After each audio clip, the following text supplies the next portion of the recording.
하나님의 말씀 사도행전 18장 12절에서 17절까지의 말씀입니다. 말씀을 받기 위한 우리의 마음의 고백을 먼저 드리겠습니다. 우리의 형편과 마음을 가장 잘 아시는 하나님, 이 시간 주의 말씀을 받겠습니다. 말씀하여 주옵소서. 주님의 말씀 나의 갈 바를 보여주고 그 말씀 내 어두운 길에 한 줄기 빛을 비춥니다. 아멘. 사도행전 18장 12절부터 17절까지 말씀을 교독하겠습니다. 하나님의 말씀입니다. 갈리오가 아가야 총독되었을 때에 유대인이 일제히 일어나 바울을 대적하여 법정으로 데리고 가서 말하되 이 사람이 율법을 어기면서 하나님을 경외하라고 사람들을 권한다 하거늘 바울이 입을 열고자 할 때 갈리오가 유대인들에게 이르되 너희 유대인들아, 만일 이것이 무슨 부정한 일이나 불량한 행동이었으면 내가 너희 말을 들어주는 것이 옳거니와 만일 문제가 언어와 명칭과 너희 법에 관한 것이며 너희가 스스로 처리하라. 나는 이러한 일에 재판장 되기를 원하지 아니하노라 하고 그들을 법정에서 쫓아내니 모든 사람이 회당장 소수대네를 잡아 법정 앞에서 때리되 갈리오가 이 일을 상관하지 아니하니라. 아멘. 아멘. 성경을 읽을 때 가만히 그냥 이렇게 읽어가면서 이게 왜 여기에 기록됐지? 라고 의문이 있는 성경이 있는데 자세히 보고 묵상하면 이런 깊은 뜻이 있구나 하는 구절. 마치 우리 인생과 비슷해요. 그 시기를 지나가면은 잘 모르지만 그 위에서 바라보거나 시기가 지나서 뒤를 보면 와, 하나님이 일하고 계셨구나, 이런 식으로 그런 걸 깨닫는 것 있잖아요. 이 오늘 본문이 바로 그런 본문이에요. 그냥 보면 이게 뭐지? 뭐 이런 일이 있었네 하지만 여기는 엄청난 비밀이 담겨 있는 본문입니다. 하나님이 어떻게 일하시는지를 볼 수가 있는 본문이에요. 자, 고대 그리스로 시간을 거슬러 올라가면 그 시절 그리스 사람들이 가장 중요하게 생각했던 지역이 고린도에서 좀 떨어진 델포이라고 하는 지역이 있습니다. 델피라고도 합니다. 왜 거기가 중요하냐면 신탁이 내려오는 아폴론 신전이 거기에 있었습니다. 신탁, 신의 예언, 신의 말씀. 그러니까 고대 그리스에서 전쟁에 나가기 전에 꼭 델포이에서 신탁을 받아서 움직이고 높은 통치자가 세워질 때도 신탁을 받아서 움직이고 특별히 그 지역이 중요한 것은 거기를 옴파로스, 세계의 중심, 배꼽이라는 뜻이에요. 신화에 따르면 제우스, 그리스 로마 신화의 주신 제우스가 독수리 2마리를 양편으로 날렸는데 이렇게 가다가 돌아오다가 중간에서 딱 만났다. 그래서 거기가 세계의 중심 배꼽이다. 옴파로스라고 불린 곳. 옴파로스가 지중해 유역에 몇 군데가 있는데 그곳이 가장 그 시절에 인정받던 배꼽 지역. 그래서 이 아폴론 신전 앞을 보면 그들이 받은 신탁이나 그들이 이 높은 고위의 이 통치자들이 움직인 행적 같은 것들을 기록해둔 비문이 많이 있습니다. 그 아폴로 신전 앞에 비문 가운데 오늘 본문과 연결된 내용이 있어서 그걸 얘기하다 보니 이렇게 길게 이야기를 했습니다. 그 비문에서 발견된 내용 중 하나가 갈리오가 주후 51년 7월 1일부터 52년 6월 30일까지 아가야 속주의 총독으로 재직하였다라는 내용.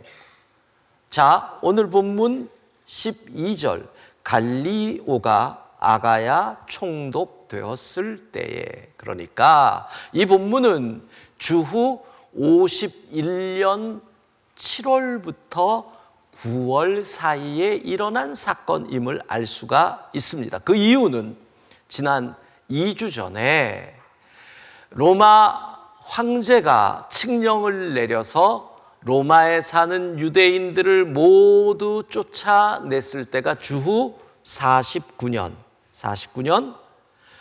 그리고 쫓겨난 유대인 가운데 브리스길라와 아굴라가 온 곳이 고린도에 바울이 도착한 시점이 50년 2월 또는 3월, 거기서 바울과 브리스길라와 아굴라가 만나며 고린도 교회가 시작이 되는, 그거 알지요? 근데 오늘 본문 바로 앞에 11절을 보면 바울이 고린도에 18개월, 1년 6개월을 머물렀다. 50년 3월부터라고 얘기하면 51년 9월경에 떠나는 거죠.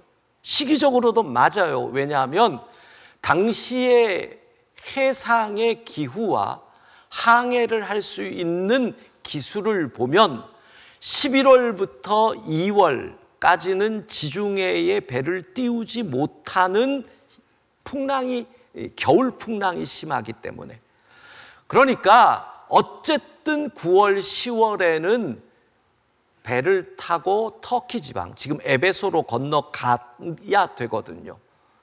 즉 오늘 있었던 사건은 갈리오가 아가야에 부임하고 곧 일어난 51년 7월, 8월에 일어난 사건이다. 지도를 잠깐 보면 이렇습니다. 아가야 주가 이렇게 생겼죠. 그리스에 저 위에 데살로니가가 있고요. 아덴, 고린도가 아가야 주의 주도가 됩니다. 그리고 그 옆에 델포이가 있습니다. 바로 지금 이 아가야 주를 다스리는 새로운 총독이 바로 부임했을 무렵에 일어난 일입니다. 그런데 12절을 보면 유대인이 일제히 일어났다. 그러니까 대대적으로 바울과 예수 믿는 사람들을 잡으려고 일어났다라는 얘기, 대대적으로. 왜 그랬을까요? 추측해보건대 이유는 뻔한 거죠. 당시에 총독이 새로운 곳에 부임하면 1년 또는 1년 6개월, 2년 정도 부임하고 다시 이게 임지를 순환했는데 제일 중요한 게 뭐예요? 평가. 그래야 그 다음 임지로 부임을 하든지 실력을 인정받아 로마에서 원로원으로 들어가든지 그렇게 되는 거잖아요. 근데 부임하자마자 자기가 다스리는 땅에 어떤 분란이 일어나면 여기서 문제가 생기는 거거든요.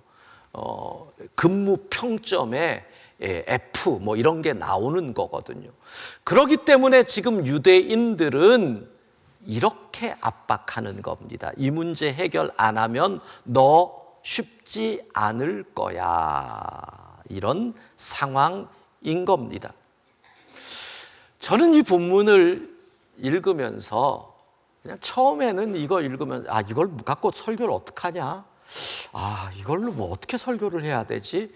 이거를 고민하면서 읽고 또 읽고 또 읽으면서 참 많은 은혜를 받은 본문입니다.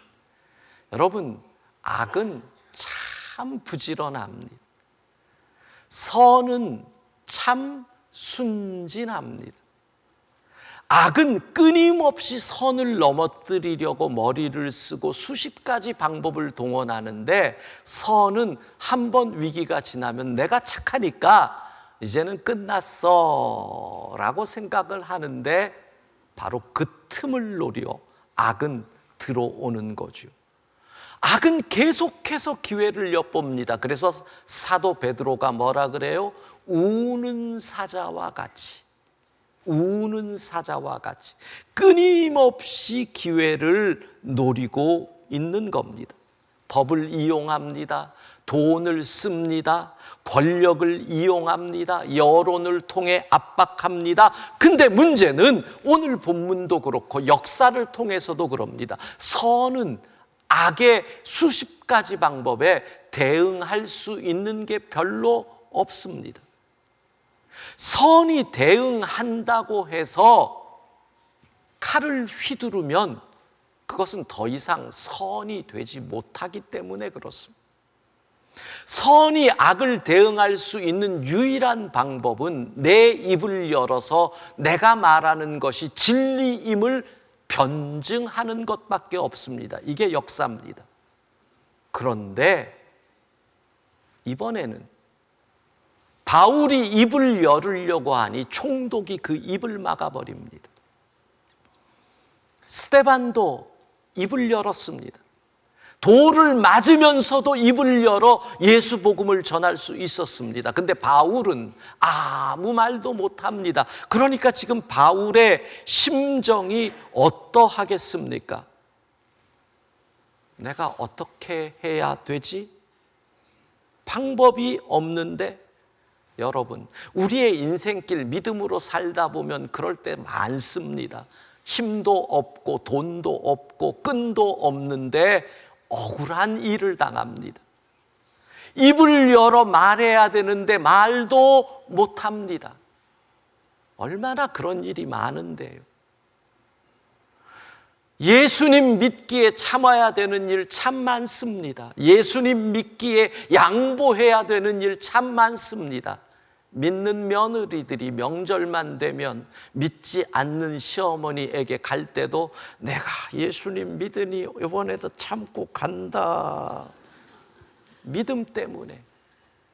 믿는 시어머니는 또 안 그런 줄 아세요? 내가 예수님 믿기 때문에 며느리가 들이받아도 나는 참는다.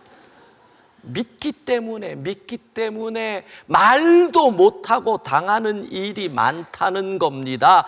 그런데 어떻게 우리가 이 길을, 믿음의 길을 갈 수 있을까요? 사랑하는 여러분, 하나님이 일하시는 줄로 믿습니다.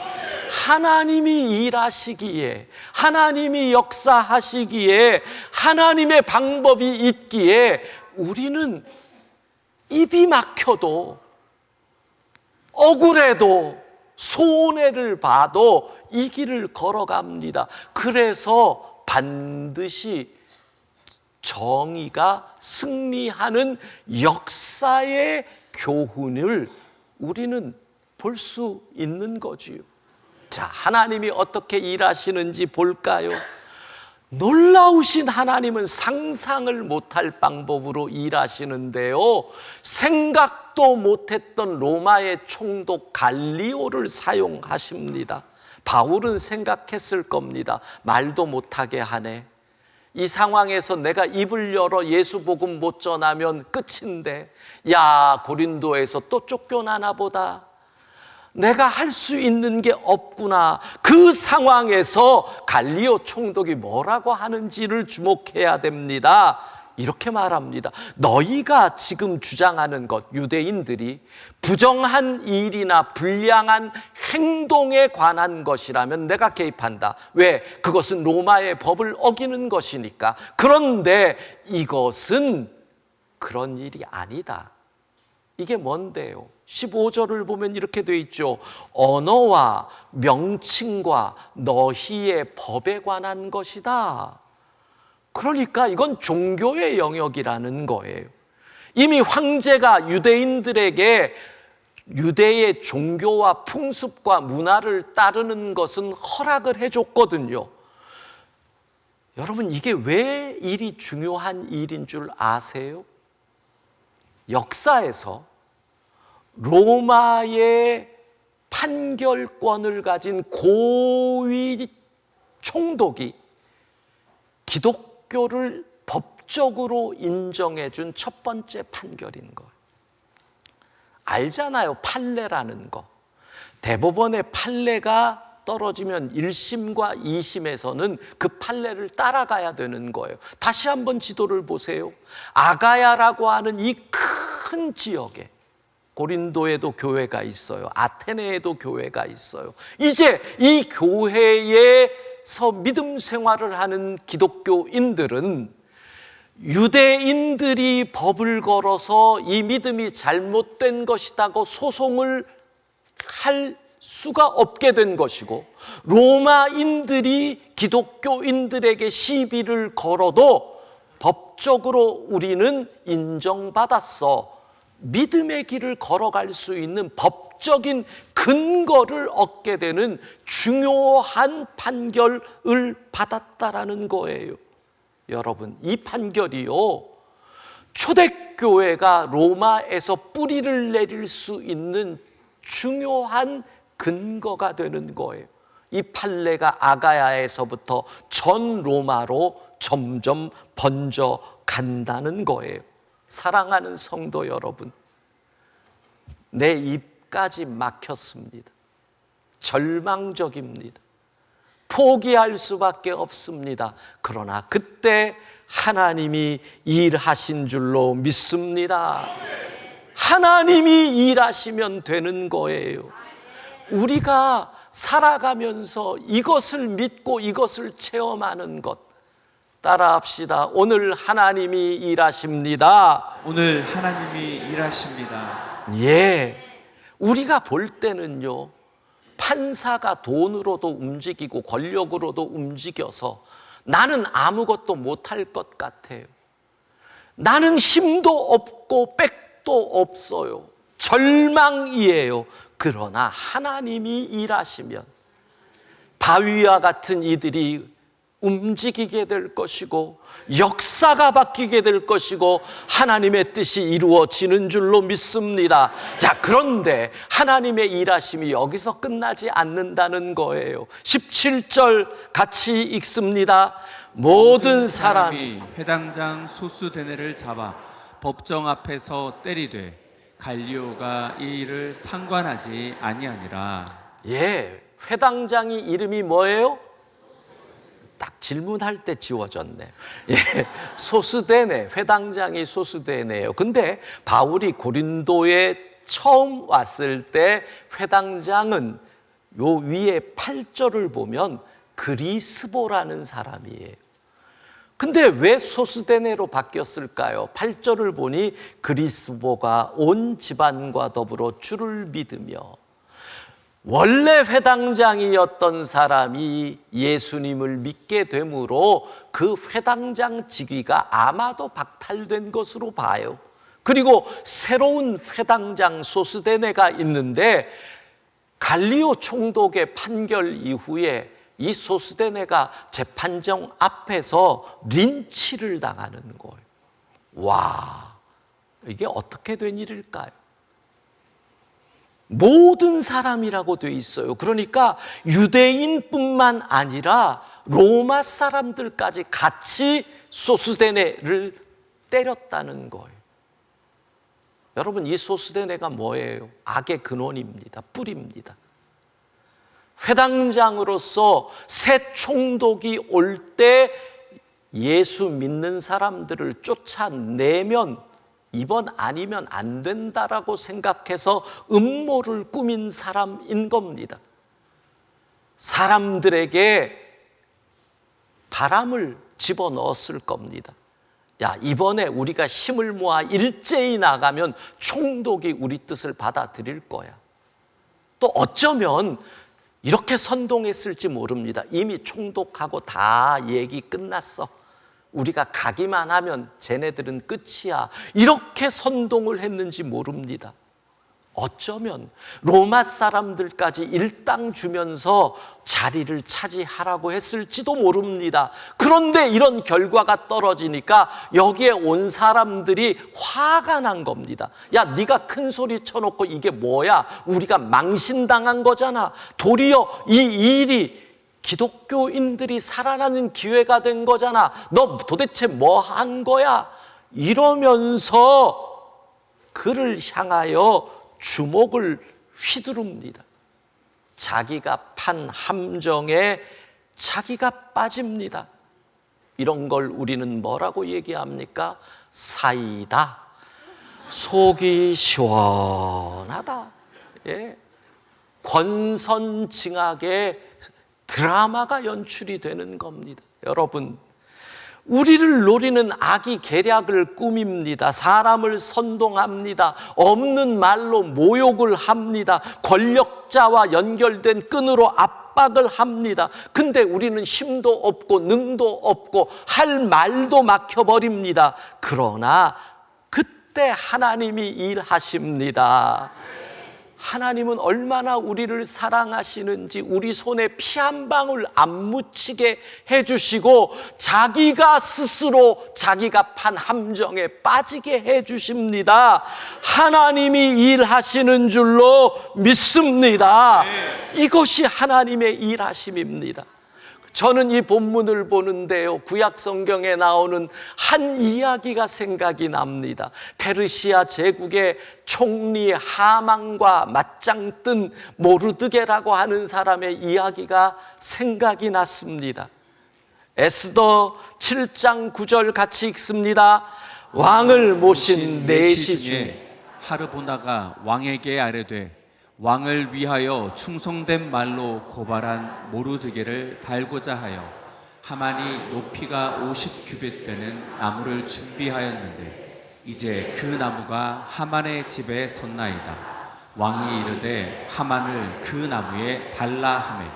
모르드게는요, 유대가 망하면서 포로로 끌려온 이방인입니다. 굴러 들어온 돌입니다. 그리고 모르드게는 왕궁의 경비에 불과했습니다. 하만은 제국의 총리였습니다. 그런데 모르드게가 인사를 제대로 안 한다고 해서 앙심을 품고 하만이 모르드게뿐만 아니라 저 민족을 다 멸하겠다. 계략을 꾸며가지고 왕에게 가서 왕의 사인을 다 받습니다. 이제 날짜도 정해졌습니다. 유대인 다 죽는 겁니다. 하만은 자기 집 뜰에다가 긴 장대를 세웁니다. 50규빗 25m 높이에. 그리고 거기다가 모르드게를 달겠다고 합니다. 여러분, 방법이 없습니다. 내 힘도 안 됩니다. 내 능도 없습니다. 돈도 없습니다. 이미 도장은 떨어졌습니다. 그런데 성경은 그때 무슨 일이 일어난다? 죽으면 죽으리라. 여러분, 좀 심하게 얘기할까요? 하만에게 죽으나 기도하다 죽으나. 하만에게 죽을 바에는 차라리 기도하다 죽자. 그게 죽으면 죽으리랍니다. 암에 걸려 죽거나 기도하다 죽거나, 암에 걸려 죽을 바에 차라리 기도하다 죽겠다. 이게 죽으면 죽으리랍니다. 망해서 죽거나 기도하다 죽거나, 망해서 죽느니 차라리 기도해서 죽겠다. 여러분, 죽으면 죽으리랍니다. 그때 하나님이 일하시는 거지요. 뭐라고요? 이 하만을 그 장대에 매달아라. 사이다. 권선징악의 드라마가 쫙 펼쳐지는 겁니다. 복수 시원합니다. 하나님은 그렇게 일하십니다. 그런데 여기서 하나님의 일하심의 끝이 아닙니다. 구약은 그렇게 끝나서 유대인들은 불임절을 통해 가지고 자기들이 이기도록 복수하게 하신 하나님을 찬양하는데, 신약은 다릅니다. 에스더도 체험하지 못한 일이 벌어지는데, 고린도전서 1장 1절 같이 읽습니다. 하나님의 뜻을 따라 그리스도 예수의 사도로 부르심을 받은 바울과 형제 소수되네. 여기 비슷한 이름, 익숙한 이름 누구? 소수되네. 조금 전에 나왔던 회당장, 악의 근원, 바울을 죽이려고 음모를 꾸민, 그러다가 린치당한 소수대네가 몇 년 후에 바울의 편지에 나의 동역자로 등장을 합니다. 하나님의 일하심이 얼마나 신비로운지요. 나의 원수가, 나의 대적이 어느새 내 오른팔이 되어 함께 주의 일을 하는 선의 도구가 되는 것, 이것이 하나님의 일하심인 줄로 믿습니다. 악이 우리를 무너뜨립니다. 그래서 부지런하게 공격을 합니다. 억울한 일을 당해도 입을 열 힘도 없습니다. 그런데 하나님이 일하시니 생각지도 못한 사람이 내 편이 되어 줍니다.